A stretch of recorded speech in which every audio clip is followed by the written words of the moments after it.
Good day everyone, Behrooz here, worker with Toronto Real Estate Board, and in this video I'm reviewing the stats for the September of 2023 of the total GTA area for you who are a resident here, who are who are coming back to the region, and also who are thinking of moving to the region and thinking of buying and selling real estate.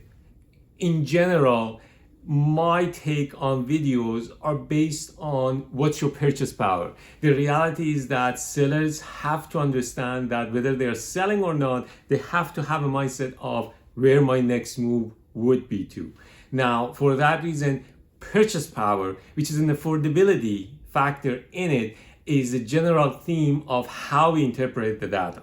Now, the reality is that the supply and demand has been affecting the average prices for a while. However, recently the economic factor, and including into that the psychology factor of the market, which is they have a sentiment or not, they have a confidence in transacting real estate or not, has been in play much more greater than the supply and demand. I'm going to explain to you in this video how you can make a good decision in this market, how you can make a good decision in selling, buying, and also investing in pre-construction for your own future, whether to rent it out or going in and live in it. So stick out to the rest of the video as I explain to you all of this. With that, I'm going to start by saying that in general, the GTA area has seen a plunge of close to 7% of year-over-year prices, average year-over-year prices. That's not true though when you're including what's been happening over the course of this year, because if you're going into the details of what's been happening this year, you will see that since the beginning of the new year 2023 up until now, we have edged up close to 3%.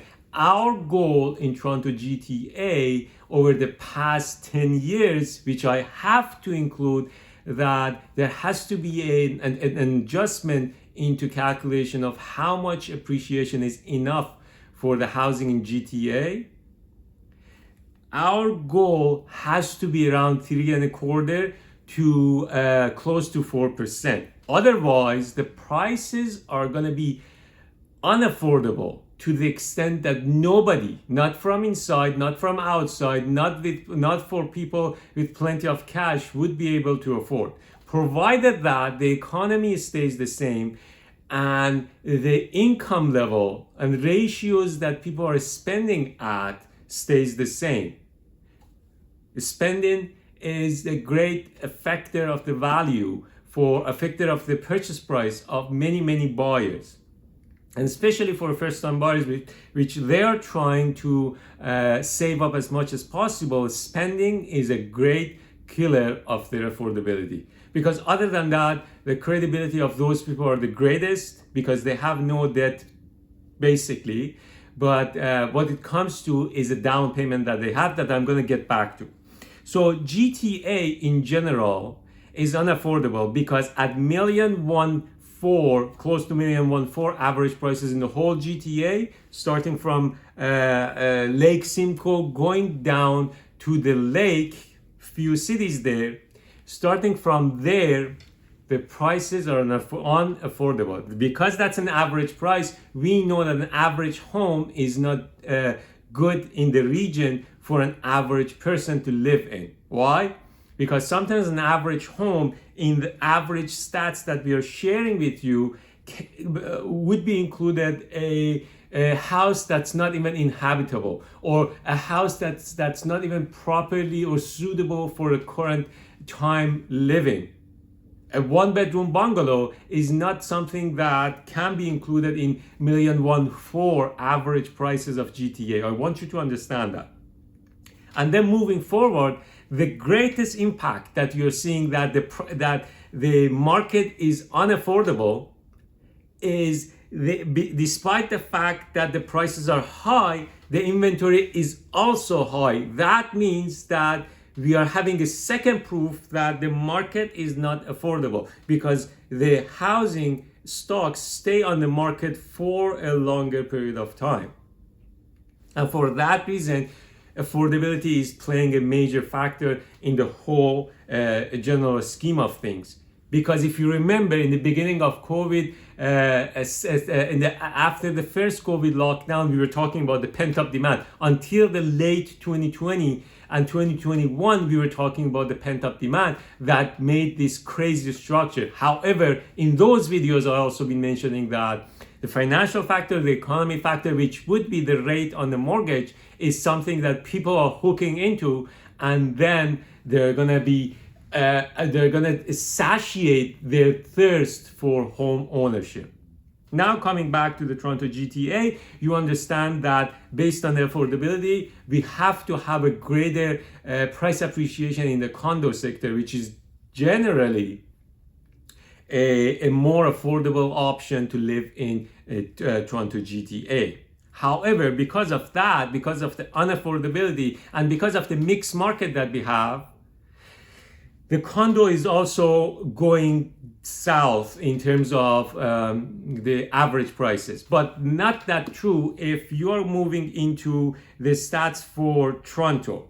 Because when you're moving into the stats for Toronto, you will see that in Toronto, the prices have come down much more than what you'd be expecting it to be closer to the GTA. By that I mean that in Toronto, we have an average sale price of a condo of close to $730, and that is a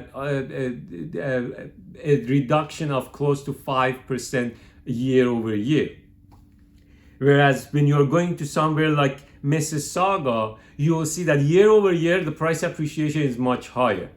That means that because of the composition of these cities, that's why I'm encouraging you to call us, because we can help you understand where is the good value for you to buy, whether to decide between the cities or in the neighborhoods that you want to buy. We might have a greater option. But coming back to the stats, $652 is an average sale price of a condo in Mississauga, and that is close to 2.5% more than last year. Whereas in the Mississauga sector, year to date, since the beginning of 2023, we have dropped of value of close to 1%, 1.2%. That means that in Mississauga, people are wisely choosing to go to condo, because for them, the value that they have in their brain about housing in Mississauga is not there yet. So they are not giving that much of an attention to housing in Mississauga. Then they are going to look at the affordability. That shows that there is a lot of local buyers in Mississauga that are looking for a home, and they are in dire need of housing. Good for them, because we are expecting the prices of condos appreciate significantly much more than a freehold. But when you are coming to the freehold, that's an interesting phenomenon that we have. Since the beginning of the year, the expectation was that the sale of a detached home would be much higher than semis and townhomes. And now we are clearly seeing that sales drop. The drop in number of sales in the detached sector was close to 7%, whereas in the semis and townhomes and the smaller homes, that is tremendously higher than what you're seeing in the detached market. Depending on the region that you're in, depending on the city that you're in, people are seeing close to 20% drop in the semi sector, and close to 15% drop in number of sales of townhomes. I'm not talking about the values. But why is that significant? The reason is that people who are trying to upsize in this market do not have enough success in selling their homes. And that means that the prices that usually when you're going to the higher prices, people are coming with a higher cash to put down as down payment because of the affordability. Those people cannot do that. For that reason, the market is going towards south. To what extent? We don't know yet. but depends on the economy of last few months of the year and the beginning of next year. If the stock of semis and towns wouldn't absorb, we will have a price drop of close to 5-6%, maybe 10% by the spring of next year. And by that, I'm going to segue to how to invest in pre-construction and what we have in pre-construction sector of today. But before that, I'm going to encourage you to give us a call. We can help you with stats. We can help you to understand how to invest, how to upsize, how to downsize. Where I'm going to explain to you how to invest in the condo sector of late 2023, where the prices are close to $1,600 a foot for Toronto region and closer to $1,100 a foot in the whole GTA on average. And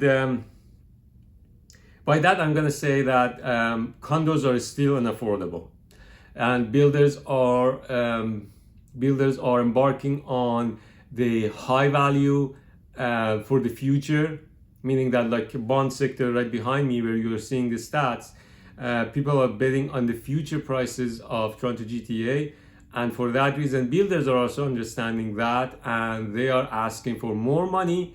The more the development is going to be stretched towards closer to 2030, meaning that for 2027 deliveries, we do have a price sector of close to 1,600, where on Yonge Street you can buy from the Hill project where Metropia is building. As I explained in the previous videos, Metropia is building all across Yonge Street successfully.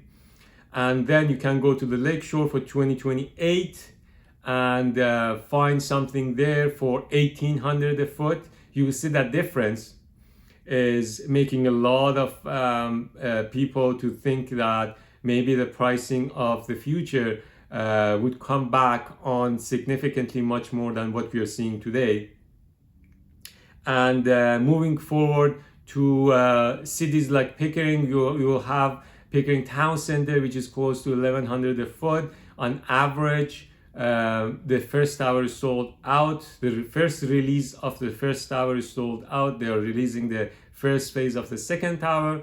And then moving forward to Hamilton, Burlington, and Oakville area, you will have different price ranges. But what's important is that before you sold, you cannot think of investing in the property. Or by the in other hand, if you are not sure about the value of your home today, you cannot think about the value of your condo that you're investing in for your future as certain as you are about the value of your home today. For that reason, I encourage you. It is not the job of salespeople at the condo sector to sell you townhomes or to sell you pre-constructions. It is our job to sit down with you to explain to you how your finances would shape, how that region, how that neighborhood that you're buying your investment properties, condo, maybe pre-construction, freeholds, how that neighborhood is going to shape in the future based on different projects that's close by sold, and how you can see yourself moving from point A to point B. For that reason, I'm again encouraging all of you who are watching this video to share the video with your loved ones, with your friends, with whoever that you care about, because we do care about your finances, your financial well-being, and your wealth creation path of future. See you on the next video. Have a wonderful day.